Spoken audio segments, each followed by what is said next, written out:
Hey everyone, before we get into it today, if you've ever thought about starting your own podcast or taking your current one to the next level, you have to check out Podigy Podcast. They didn't just help us launch this show, which we need a lot of help with.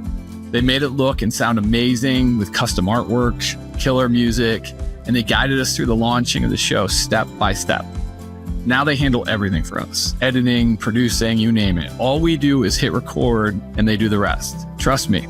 If you're serious about podcasting, you need them in your corner. Click the link in the show notes to schedule a free one-on-one podcast game plan session with them. You won't be sorry.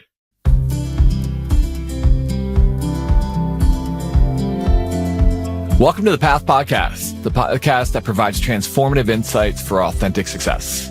My name is Chris Weiss, and together with my partners, Stuart Ferguson and Toby Quinton, we make up True Path Consulting, where our mission is to maximize executive performance and drive personal growth by guiding leaders on a journey of self-fulfillment and true success. I want to thank you for pressing play on whatever device you're listening to us on today.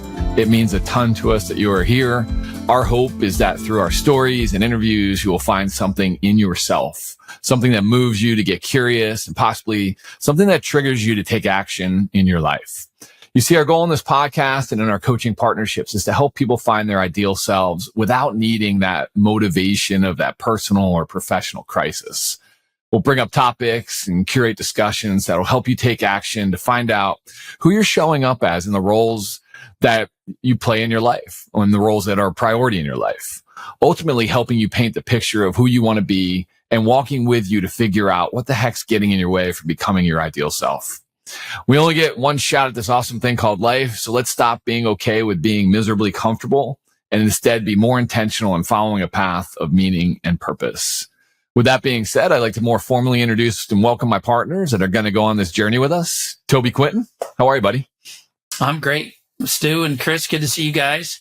I had a moment. I was traveling last week and doing a team session, and my boys, when I got home this weekend, we were chatting and they were sharing some things about older people. And I think they were trying to be very kind with me. I'm like, you know, what people of my generation tend to do more than not. And I was laughing my ass off because one of it was old people like you, Dad, talk about the weather all the time. And I'm like, oh my God, I totally do that all the time.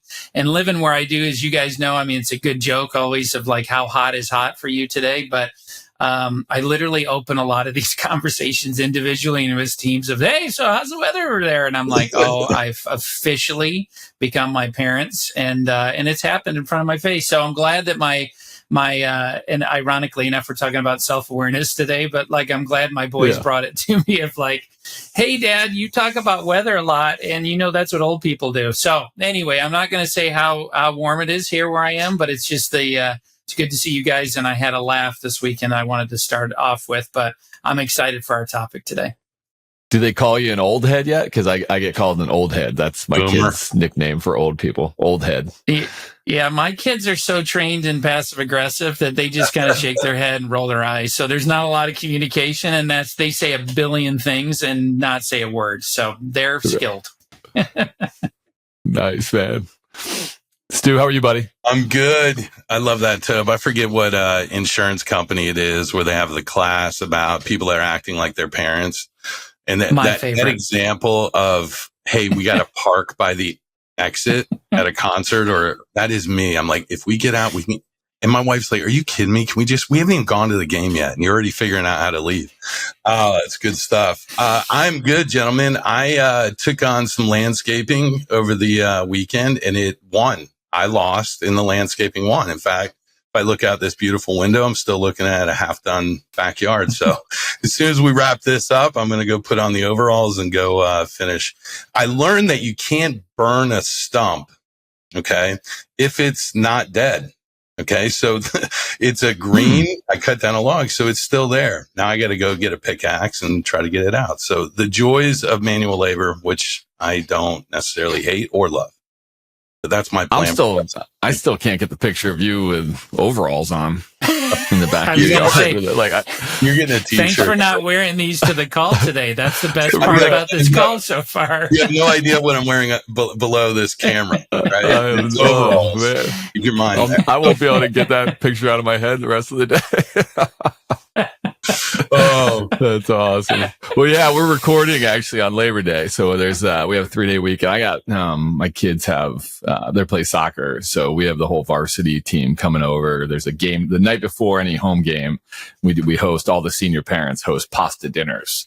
So unfortunately, none of the pasta places that we usually go to are open on Labor Day. So I was, cooking 7 pounds of pasta this morning and making baked pasta ziti or some recipe that my wife sent to me. So I've been doing that. And then I got, after these, I got 26 kids showing up at my house, and who knows, we got the pool open. So it should be a fun time. Should be good for that. But I'm excited to this conversation today. So good to see you both.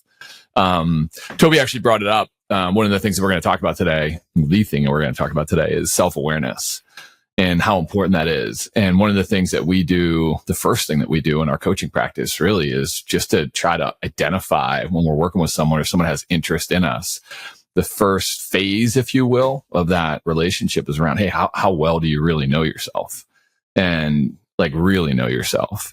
And we talk a lot about groundedness. You've probably heard us talk about groundedness. There's a moment of that to get really grounded with our clients, to ask them that question.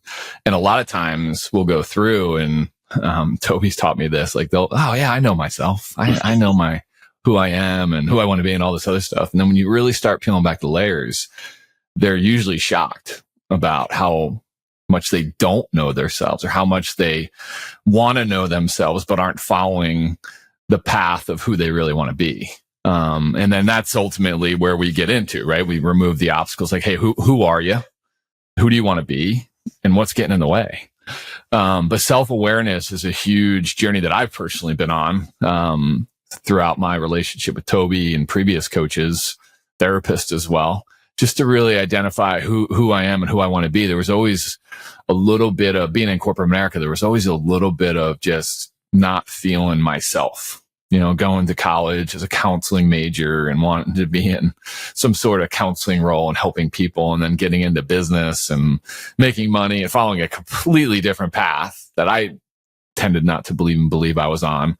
I was always searching for, like, who the hell am I? And just something wasn't always connecting, and Toby's helped me a lot. So we'll talk a little bit about that today. But I wanted to walk that in, just the concept of self-awareness. And Toby, I'll welcome you into the conversation. Just what are you seeing with clients out there when it comes to, or just people? It doesn't have to be our clients, in regards to self-awareness.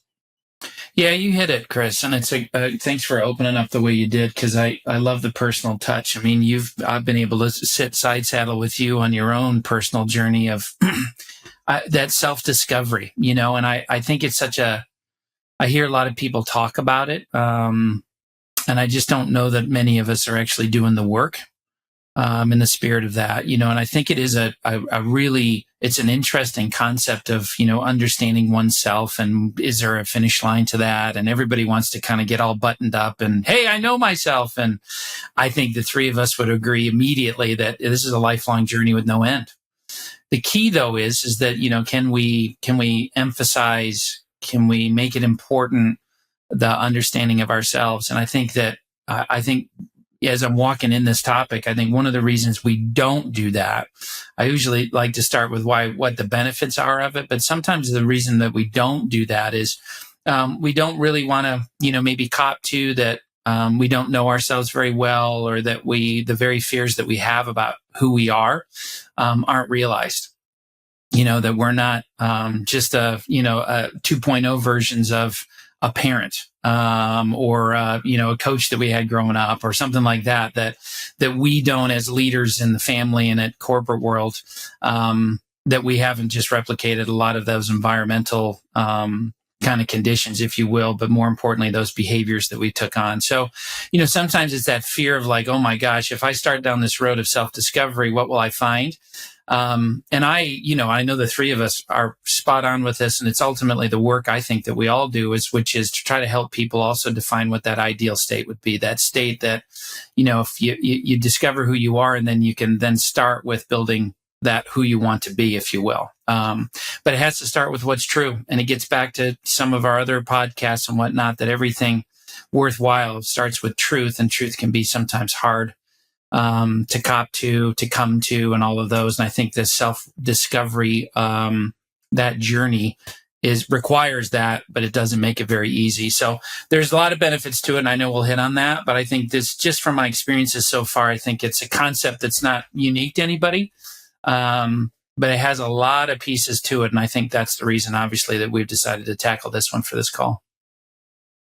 Yeah, it's great, Tob. And Chris, I love the way you walked it in. For me, I go back to a time I served in the Navy, and I was on a ship called the USS Seattle, and I met my ship out in Italy when I left boot camp. And when you join the ship, you walk on board, there's somebody that greets you and then walks you to your bunk and kind of becomes your kind of, greeter, or more importantly, someone that helps you navigate and transition onto the ship. And this gentleman seemed to me at that time to be 107 years old. I mean, he just looked like he had been in the Navy, literally was born, smoked cigarettes the day he was born, and then smoked all the way until the day I met him. He was an old timer. And I can remember spending the day with him, and I was, at first I was kind of nervous, and then I started to understand that there was a lot of wisdom in this man. Flash forward about 6 months later, we were deployed out to sea, and we were coming back into port, and all of us were going out to have a few drinks together, and I got the opportunity to just sit with him. And I remember asking him the question, and it was, a drunk kind of silly young question, but it was, what is your purpose to this old timer? And he sat very quietly and he said that I'm curious about who I am, and I'm curious about the impact I can make. And at 18 or 19 years old, seeing a rough, gruff kind of Navy guy have that kind of introspection, it just set me down this curiosity, and it had an impact on me that here's someone that's whole life is being designed for them in the military. But yet at his quietest hours, it was about reflection of himself and the power of that. And so, at 19, I don't think it had that profound of an impact, but I always was curious about those two questions that he asked. And so, I've always been curious about self-awareness and about who I am and where I'm going. But I got to be honest, a couple of things would come up for me. Like one of them, there was a period of time where I felt incredibly selfish, prioritizing myself. Like what that really meant was focusing more of my time and my energy inward than outward. And, with young kids and a wife and family and friends and all of that, I just really struggled with that feeling of this is selfish, and you're, maybe you don't deserve, or more importantly, have earned that time to make it about you. Have you guys ever felt that or ever bumped into that guilt component? I definitely went through it the last 6 months, really being selfish with my time, but it was intentional, and I had great support from the people that loved me, but I battled that guilt for a little bit. Yeah, Stu, I did, man. But it was weird. I had to jump into like the selfish, like I used to run marathons. I still say I do, but I haven't looked up. But like and I'd go out for 2-hour runs, and I, as I look back, that was a lot of like just me coping. Like that was my escape, right? It's like that was just to get me back to even. And, so it was definitely selfish, but I knew like something inside wasn't right. And yeah. I knew one of my buddies, you say, well, anybody that runs that far is running from something. Yeah. And I laughed, and I'm like, and to your point, Toby, like, I'm like, I know myself. Like I'm doing this cause I like it. I'm doing it and now that I look back on that part of my life, like there was definitely something I was running from. Absolutely. Cause I was running to get back to even and get grounded and just make me feel good about something in my life, right? That I was doing myself. And because I just didn't feel right about how my life was shaping up, and some of the decisions I made, like from a career standpoint, just like who I was being, and so, yeah, man, I think it showed up for me being selfish in that moment, but almost as like I had to be. Yeah. It was like a coping mechanism more than anything. But it did come back to, it was a coping mechanism because I was so aware that like something was wrong, that I wasn't happy and I wasn't where I needed to be or on the path that I needed to be. And it took me a long time to get on the path that I'm on now. And there was a lot of feelings and a lot of conversations with Toby about just feeling stuck. I brought it up in another podcast. Just didn't feel like I could make those decisions that I wanted to make to get on the path that I was going on. So for me, yeah, there was a lot of those moments I had to just in survival mode. I had to make it about me.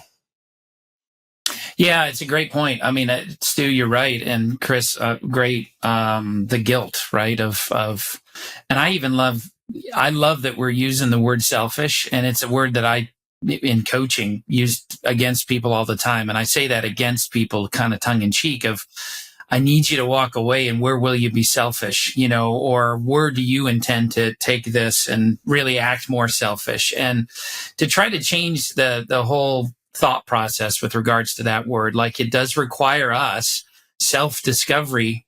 Self is inside of self-discovery, so what part are we going to cop to or own, if you will, of that moment in time where we're going to put some deposits in ourselves? And there is guilt in that, because if you're putting time to yourself, you're not putting it to others. And most leaders, again, who's this about? Well, it's about the people I lead. It actually isn't. It's about you and them. So it's a combination of the two. And when you decide that you'll get to you after, which is typical, right? Like, I'll do this after the to-do list of all the people that I need to spend time with and encourage and coach and hold accountable and this, that, and the other. And both of you had full plates from a leadership perspective of all these items you needed to get to and people you need to get to.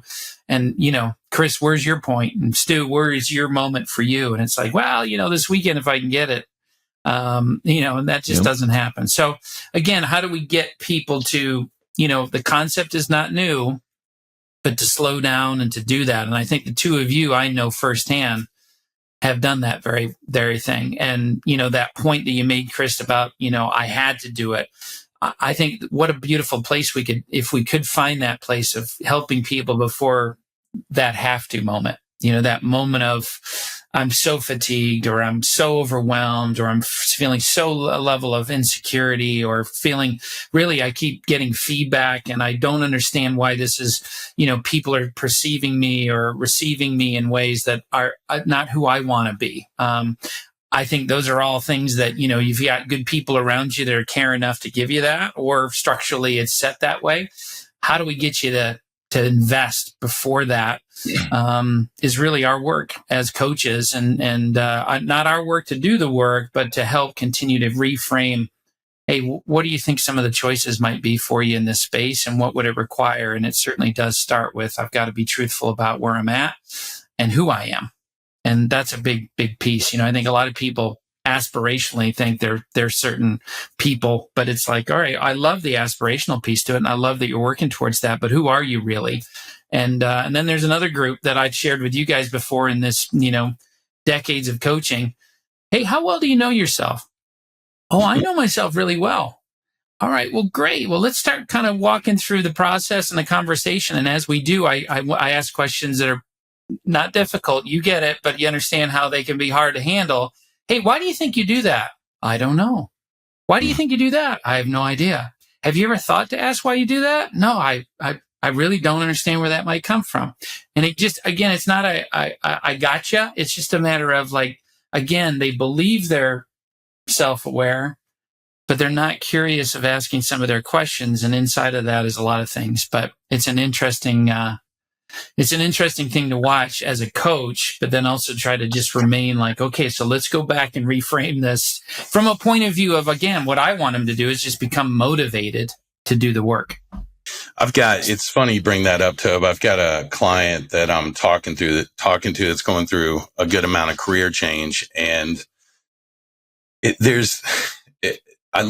gave me a quote the other day when we were kind of challenging some of that self-awareness, or really I was pushing a little bit to figure out how well they understood themselves in this moment. And their answer to me was that this is just the way I am. This is just who I am. And what that said to me was kind of like, Hey man, I'm about as curious as I need to be right now about myself, right? This is who I am. This is how I plan to be. And I bump into that. I've run into that a handful of times, and certainly as an executive and as a leader.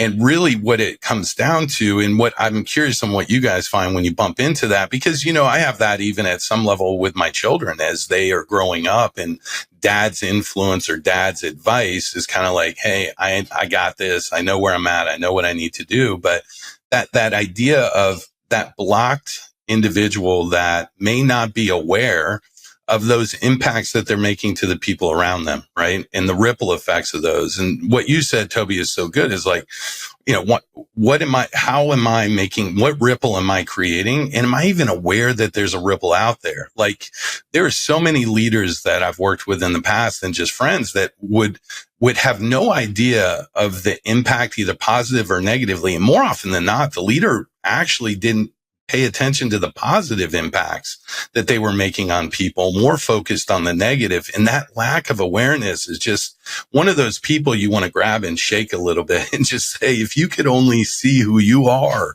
and what the impact. And so again, I guess my point to that is how we navigate people that maybe have that closed perception of themselves, or lack of depth of understanding of who they are and why they are. How do we navigate that, or how do we bump into that? How would you navigate it? Weiss, what are you thinking? Oh no, when people say that, it's a little bit of a trigger for me, because I want to just be like, well, is that who you want to be? Yep. It's just such a cop out. I go right to physical. Yeah, right. The coach goes out. It's easy. The bouncer shows up. Yeah, well, it's just an easy out. Like, well, it's just who I am. You got to deal with me. And it's like, all right, I guess that's the way to look at it. Like, okay. And there's some truth in that. And if you're comfortable with that's who you are, and you're comfortable with that's who you want to be and how you want to show up, then God bless you. Like, you're, cause there's a component of that where it's like, then I have a little bit of admiration in them that they right. are comfortable in that moment and are comfortable with how they're showing up, and they really just don't give a shit. And it's like, dude, that's kind of how I want to be, not worrying about what other people think of me, and fear of other people's opinions and all that other stuff. But, there's still some work to be done there for me. But, I think there's just that subsequent question is, well, is that who you want to be? Yeah. I'm just this way. And it's like, all right, that's cool. But if that's not how you want to be, then let's talk about that. And then to go back to Toby's point, like, why are you that way? Why are you showing up like that? And that is the work. Like that's the hard work, Toby. And I feel bad for Toby being my coach sometimes, because that's the stuff that just stumped me. Mm-hmm. It is. It stumped me a lot of times, because I was showing up a certain way, and I take my ball and go home a lot when I didn't get my way. And that had to do with, that fear of eventually you're going to abandon me, eventually. And I'd rather abandon you, and I'd rather abandon this moment and be in control. Easier. It's easier versus you leaving me like everybody else has. So yeah, it's a little bit of a trigger for me when people say that, but the ones that are just like really good with it and are okay with it. And it's like, that's when like I said, I have a little bit of admiration for it. But Toby, I'm interested in your thoughts there, man. Stu, it's a tremendous point. Chris, I'm glad that you said what you did. Doesn't it just get us guys to that? And I know it's a big topic, that fixed and growth mindset, but it just puts the spotlight on when somebody says, this is just the way I am because that's the way I was raised, or that's it just is who I am. It's so closed. It literally is. That is just what it is. And as coaches, when you're confronted with that, because I know you two very, very well, that's not how you operate, and you looking for opportunities for growth and to push yourselves out of this. And again, to your point, Chris, none of us on this call are perfect at it, but we have the mindset of, how do I learn? How do I continue to grow from that? And just to put as coaches, to put the mirror back on. So you're saying that it is who I am, the old Popeye reference. And it's like, and how's that working for you? What's the cost? What's the gain? And how does that support where you said you want to work with regards to self-discovery? If you don't believe you can change, it's not my job to talk you into it. It's my job to talk you through it. and to talk through that conversation of, what is it that ultimately you want out of this, and how do you want to impact people, and how do you want to, whatever that thing might be. But the minute they self-limit, but it's the sadness, I think, of, and you guys know I'm an optimist, but like the sadness of the human condition, that we so opt out of our brilliance and we so opt out of our potential so often because we just believe things are a foregone conclusion. And that, Kath used to, talk about, remember those old commercials, the relentless, I think it was Lexus or something. I'm not trying to give them a plug, but like the relentless pursuit of perfection. Not sponsoring us yet. And I'm like, yeah, I love that. And she's like, that's so frustrating, that statement. And I go, what do you mean by that? And she goes, well, nobody's perfect. And so the thing is that you should be just a relentless pursuit of growth. And I'm like, right. I don't know. I like the perfection part. Now, this was years ago. And I'm like, oh, Kath, you were so spot on with that. Because there is, once you're at this state of perfection, the fixed mindset, it just is fixed. And there you are. You're supposedly perfect at something. The truth is you never will be, because you're not open to the ideas of growth and opportunity. And how do you get the 2.0, the 3.0, the 4.0 of that? And to me, that's the fun part about life.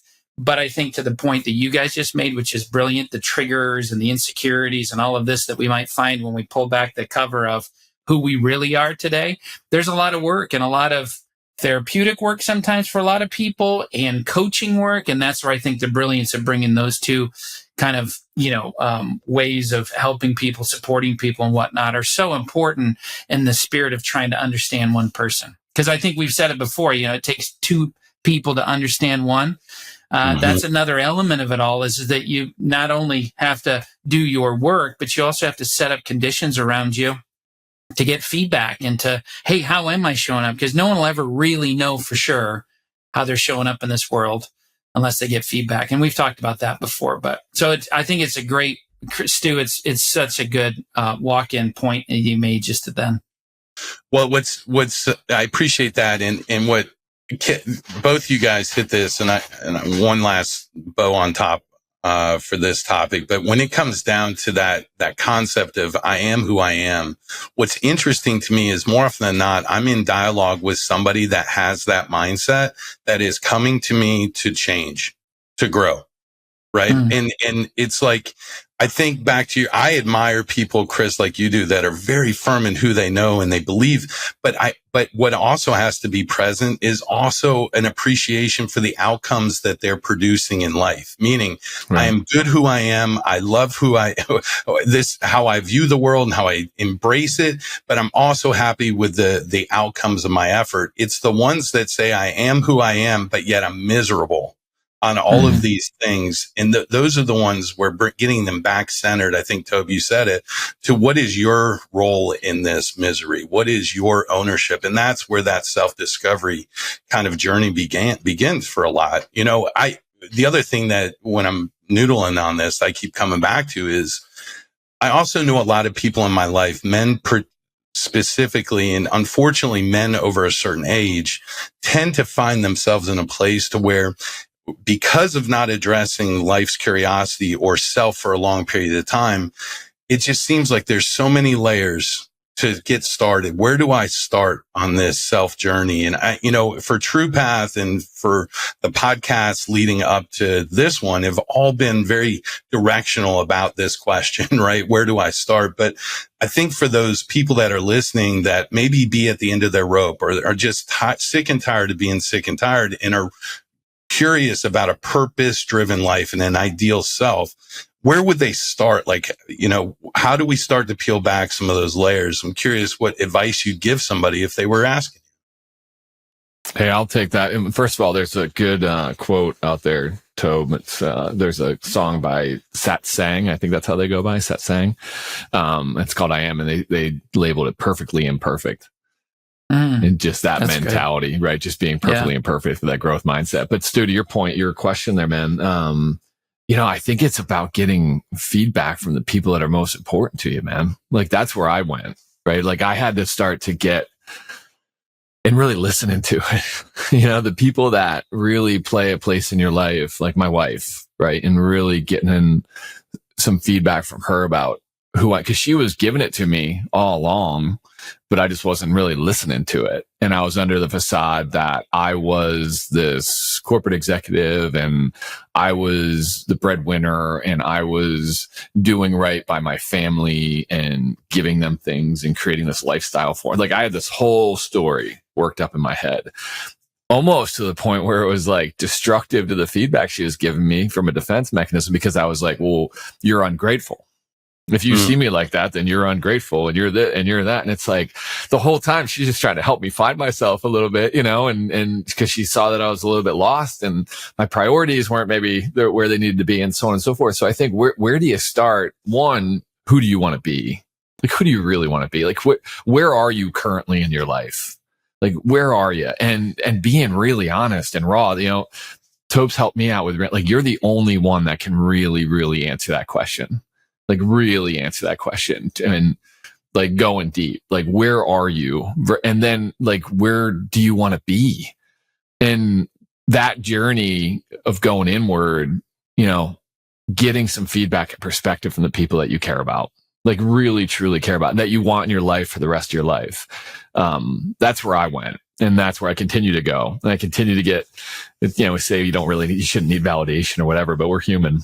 And to continue to get that validation that I'm on track and I'm going the right way and I'm doing the things and my behaviors are where they are and my values are aligned and so on and so forth. Like, when I went through the value exercise, I went out and I said, Joy, here are my 4 main values in my life. Like, are they matching up to how you see me?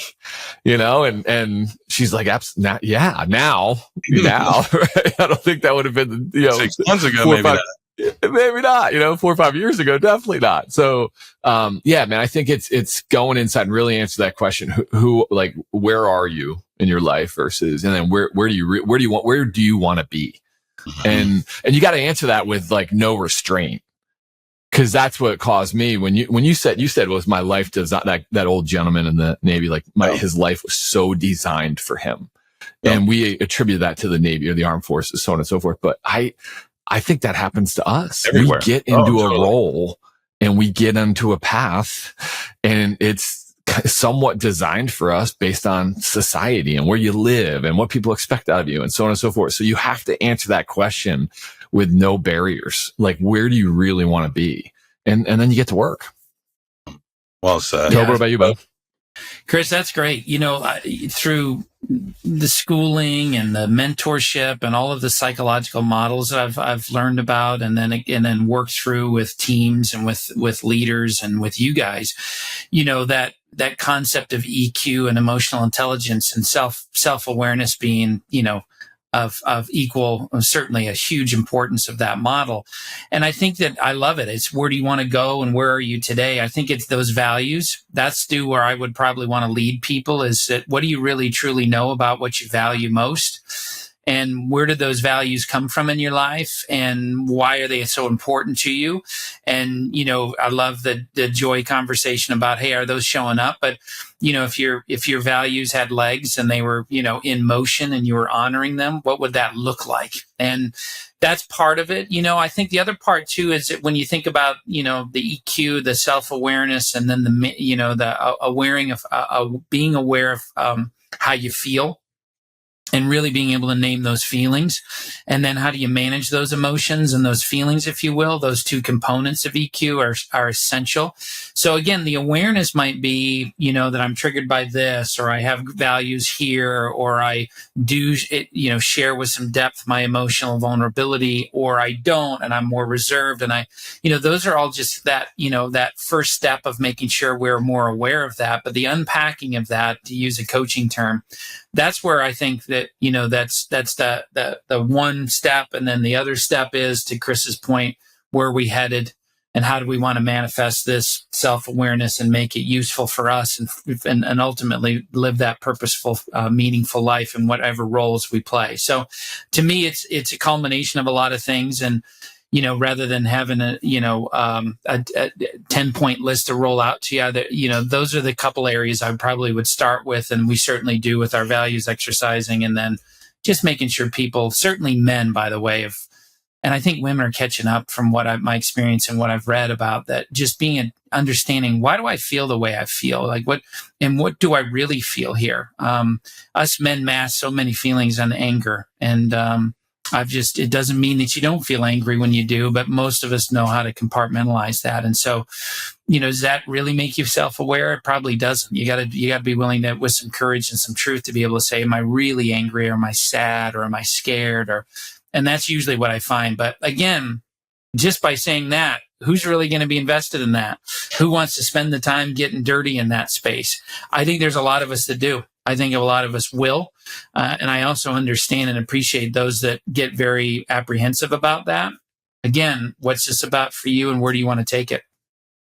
Yeah, I mean, as somebody that's not ever struggled with where to start on that kind of journey of self and who am I, I think without a little direction, a little structure, that can get a little chaotic. And for me, there were 4 things I had to do. The first thing was, like you both said, I had to get honest feedback. Both of you were 2 people I went to right away. And, and you were great at giving me very honest, direct, but incredibly supportive feedback. The feedback that hurts to hear it and to realize it's true, but to be in the presence of safety with people that care about you. My wife was a phenomenal voice of honesty for me. My children, adult children, were honest. The feedback of my parents, but even beyond that, it was feedback about the interactions that I would have with people I didn't have deep relationships with. How would people walk away after interacting with me? And how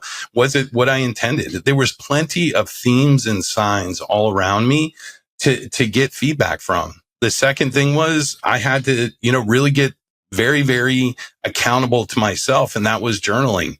I had to get reflective. I had to take all of these thoughts and feelings and opinions and layers of stuff and put it in a place that didn't need to be organized. That just needed to be a reflection of that moment.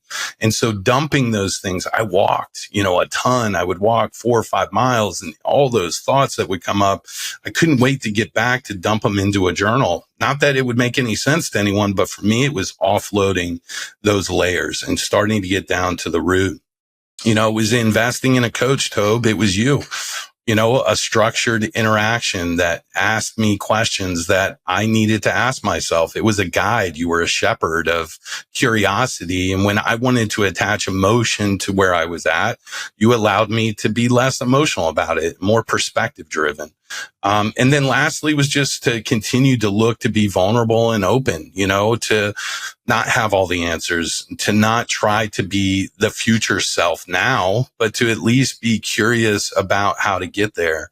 And that to me was the formula. It was getting very grounded in who I was, getting organized, and then some personal self-efficacy around what was I thinking. And have you guys gone back to read your journal entries? I mean, there's something comical about, I read 2 years ago, I was journaling, and I was, a president of a company, and I was reading what I was journaling about. And I actually felt sad for that person and where their identity was tied and their value. And it was just dumping those thoughts. So for me, it's like the best place to start, if you are feeling like this is a moment of change and you want to ask some people that you love and trust to help describe you or introduce you. Say, introduce me to myself. How would you do that? And there's going to be a lot of truth in that conversation, but that's kind of what I would suggest. I love that, dude. I love the introduce yourself to somebody. Cause I think that's, that would be, I smiled when he said that, because I think, a year ago I introduced myself. That would be comical to read right now. It would be our job. That's the difference than maybe today. I think people would say Stuart, the president, Stuart this, Stuart that, and my accomplishments. I don't know that someone would introduce me of the characteristics or the values that I know today. Right. And that's hopefully part of the evolution. Yeah, sorry, Stu. Again, our mindset regarding kind of how we hear that introduction is so critical, right? Can we listen to it in the spirit of it just is information about, who we are in the eyes of others that we trust and love, which I think you've got to start with those people that'll tell you the truth, but they'll say it in a way that we can hear it, done out of love and respect and validation for us, but also just, not holding back. And I know our significant others, every one of ours, and those are really good people to start with because they're going to shoot us straight. But in the spirit of that, though, how can we hear that? Because you guys know how we're really going to process that and take that in will have everything to do with whether we're ready to go on this road of self-discovery in the spirit of really with a growth mindset, an opportunity of learning. Because if we get into, well, that's not me, or it's horrible to hear that, or we go down the road of what I'm not, or what I wished I was, but that I'm getting feedback now that I'm not. It really is just not going to be a good setup for us. It'll be an exercise of just us continuing to go inward and then saying, well, let's just make it about everybody around us rather than me. So again, a lot of people will sign up for it, and it'll really challenge the people to really be committed to it, to stick to it, because it really is the work. Toby, it's almost like, I think you guys remember this, the old school hot seat. Growing up in the company that we grew up, there used to be this leadership technique called the hot seat, which the way we would conduct it in my offices was you had a pen and paper, you sat in the middle of a room, and you weren't allowed to say anything. And people gave you very direct feedback, and you had to write it down. 24 hours, you had to circle back with each of those people. And again, that's a work setting. My wife would not do that, right? She wouldn't sign up for, all right, go sit in the middle of the room. Although my kids would probably love teeing off on me with no debate back. But yeah, to your point, I loved what you said. Are you mentally in a place to hear it, right? And really take it. Yeah, because that's the danger. Because if you say you are, and then you get the feedback, and then you take, if you're not ready, you take it as almost an attack, right? Like I look back, and Joy's gonna kill me. She's like, so you say everything about us and our family and this, and it's like, I don't know, that's all I know, right? So, but I look back at, when just growing up in my career and trying to make a name for myself and trying to do everything right, trying to build a family and all this stuff, all the pressure and everything, and working on yourself at the same time, and not losing yourself, right? Not losing your soul a little bit, which I say I maybe did. And I said I was ready to work on myself, and Toby, you helped me with it, but yet I wasn't. And I look back and, those conversations that I had with Joy, or even at work with my boss or whatever, when I would get that feedback, it would be like an attack. But here I am saying, I want to work on myself and give it to me. And then to rebut that and rebuke that and to say, it just didn't make any sense, because I really wasn't ready to hear it. I just wasn't ready to hear it. I said I was ready to hear it, and I said I wanted it, but I really wasn't ready to do the work. And it caused a lot. That caused, I look back at that time in my life, and it was stressful, man. It was a stressful time. And there was a lot of fights with probably Joy and I, because I was being someone I didn't want, and I wasn't growth minded at all. Mm-hmm. So I think that there's if you're not ready to do it and go get it, then just be careful, because it could backfire. It did for me. Well, you're right. Yeah, you're right. And it's those sharp corners, right? Like, just how many people we work with and the leaders that, hey, I don't know why I impacted or got the feedback that I did, or what that really bothers me. Or I've got these sharp corners that we continue to bump into, that we can either pay attention and slow down and try to understand ourselves a little bit better on our behaviors and our beliefs about ourselves and what we do or don't know about us and how we act, overreact or underreact to certain things. And again, that complex puzzle of self. And we can just, to your point, Chris, you're going to keep bumping into, we get to see this as coaches, you're going to keep bumping into the same problems. Exactly. With different people sometimes, as leaders of many different people. Well, why does that particular person bother you? Well, not even that person. Why does this type of behavior from these people bother you? And you guys know, you know what I'm talking about. Victim mentality. Oh, I hate the victim mentality. Why is that, do you think? And I was working with someone recently. I'm like, do you think you're a victim? And they're like, what are you talking? You're so pissed at me. It's like, I can't believe you're saying that. Like, I'm not a victim to anything. And I'm like, again, it's an interesting trigger for you here. You're definitely getting all fired up. Maybe we should, maybe take some journaling. To your point, Stu, one of those wonderful things to do. Why don't you unpack that? Like, what parts in your life maybe have you felt like a victim? And have you been a victim? And if you were telling the story on you, and again, this is all part of self-awareness, and to take some steps backwards and some steps forwards, but it's the whole, it's the whole self that we're talking about. And it's not, people always get, well, if I do some self-discovery, then are you going to just be giving me therapy? And I said, well, we're going to go where we need to go, but you got to know how you got here, because a lot of that understanding of self does require that. And where would you like to go? And where are you, Chris, to your point, and where are you today? It's kind of those 3 steps that would just as part of this whole thing. And it's just, again, I keep saying it's a lot of work, but in my opinion, it's so, I don't know what, energizing in some way, but really like confidence wise. Like when I see the greatest leaders I've ever been around, they don't, they know themselves quite well. They're not, they'll make jokes on some things and they'll get insecure like every one of us would do, but they're just in more command with themselves, like their limitations with the opportunity to continue to grow through it, but they're also in command of what they're great at, and so they will say, well, that's just who I am, on both the fronts of like, the confidence level of that's the way I am. Well, and that's, again, doesn't say and I'm willing to grow and to work through that, but there's a both positive side of that as well, and as much as there is a constructive side. So it's just, I've had an experience recently with some people that are pretty well, you could tell they're doing the work and they're not perfect, but because of that work, boy, do they seem a lot more confident, and people are drawn to them because there's something about it that you guys know this firsthand, just gets you excited as a coach of somebody that's, yeah, it's energy. Sorry, Stu.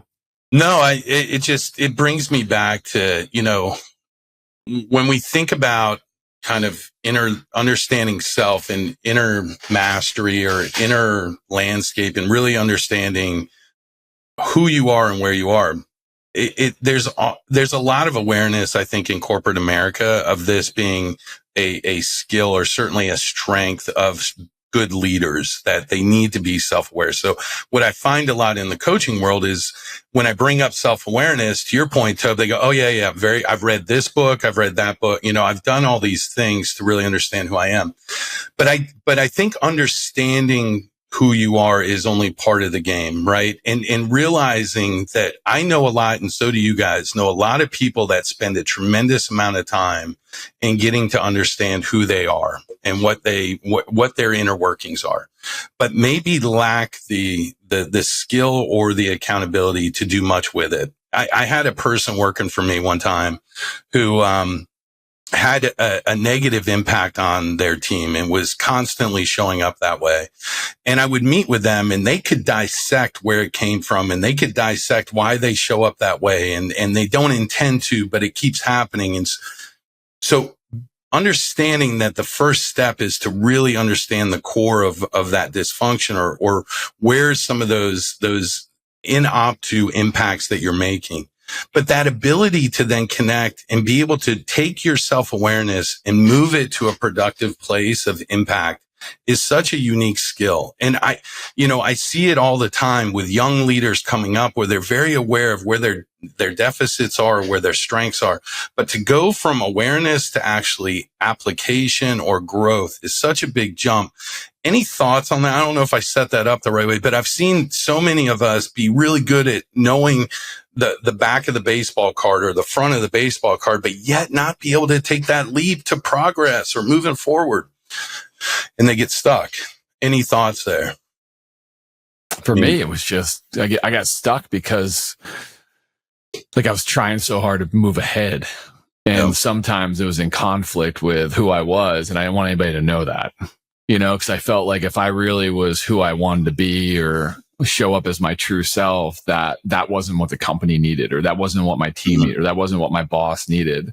So I'd go into hide and I wouldn't do it. So it's just that not being able to put into action was just out of fear how it would be received, or that's not where society or where I'm supposed to be right now. Or, there's a lot of those things that I put on myself versus just being true to myself and being okay with whatever consequences were attached to it, because it was a part of my values. It was part of who I wanted to be, and I wasn't going to apologize for it.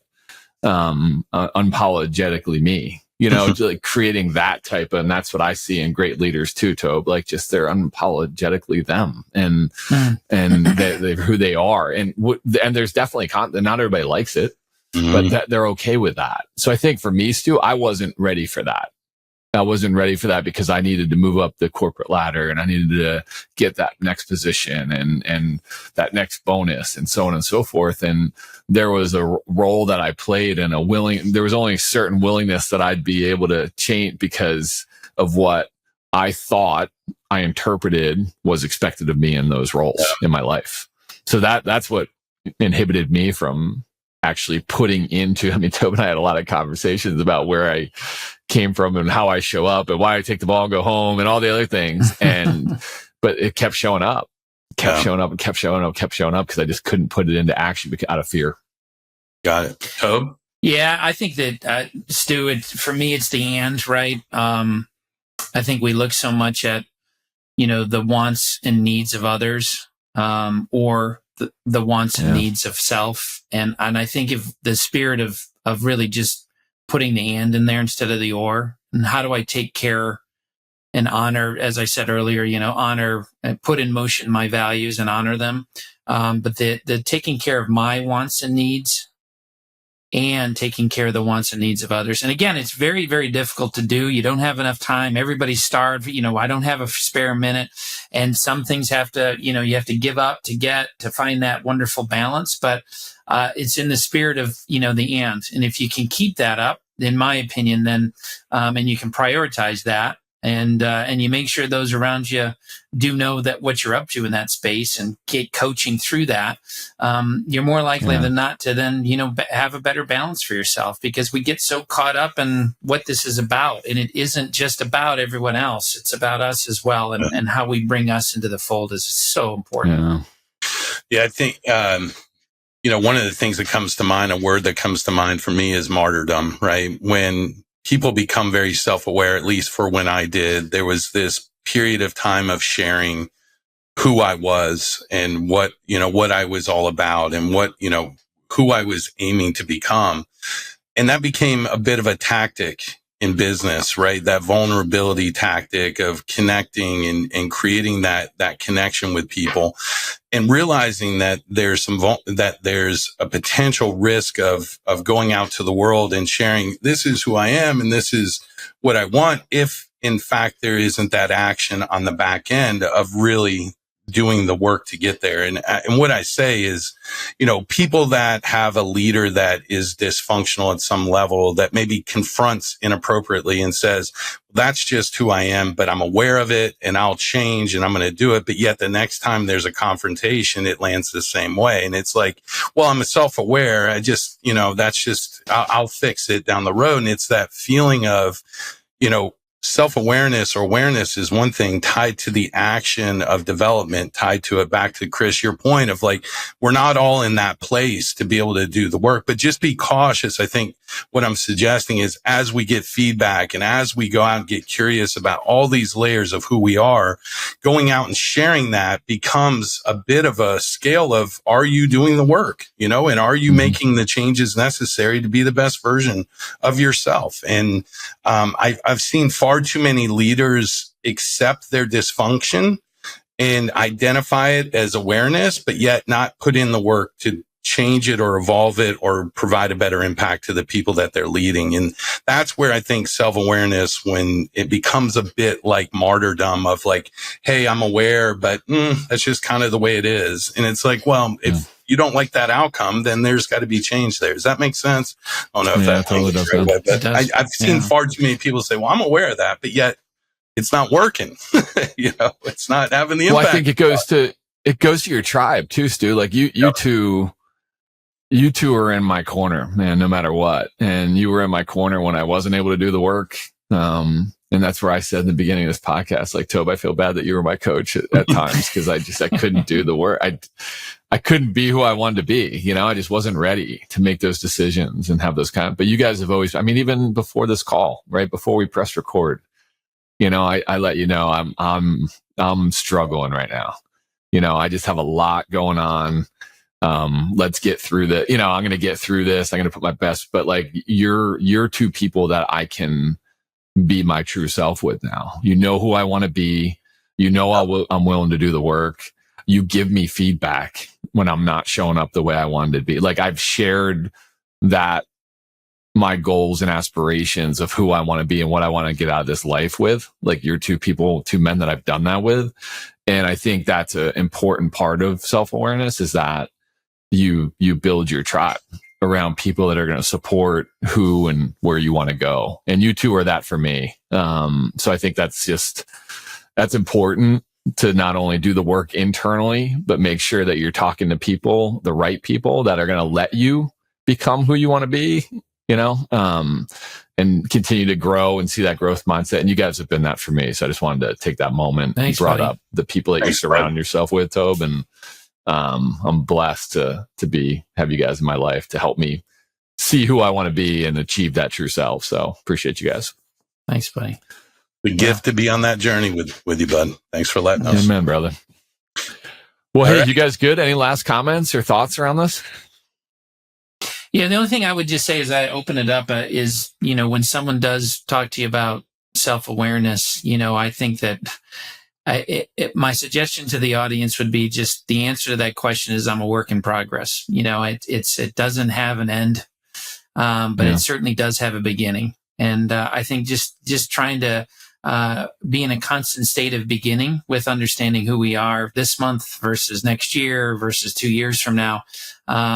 That's the beauty of the human business, if you will, or this journey that we're all on together is that we're going to continue to change, and we'll either be active participants or we'll be just along for the ride. And I think that the latter is a lot more attractive in so many ways. So that's all I had to say on that. Is just a work in progress for sure. Amen. Stu, you good? Yeah, I'm great. No, thanks for the conversation today. And, Toby, to your point, the last point I was going to make is just, I think once I surrendered, another word we like, when I surrendered to the fact that this was going to be a life's process, this was going to be a part of who I am, part of my identity is this curiosity, and not viewing it as an event in these moments, but more of just the whole art of existence and existing actively. Understanding myself became a pillar to that. And that's why I think our connection's so deep, not just personally, but also this calling for true path and to go out and help people live authentically and have it all to a large extent, that success, but also that clarity inside, is just, there's no deeper calling. So a lot of where I am today is through a lot of trials and tribulations of guessing and trying and failing, but yet having the safety of friends and family to dust me off and get me back on the path. But this is a life event. This isn't just a moment. This is something that we'll be chipping away at for a long time. Great conversation. Thank you. Yeah, love it, man. Thanks, you guys. Well, hey, thank you for joining us today on The Path. Remember, every journey is unique and every step you take shapes that journey. Keep exploring. To Toby's point, stay curious and give yourself grace as you forge your path. Until next time, stay true to yourself and keep walking the path. Have a great day.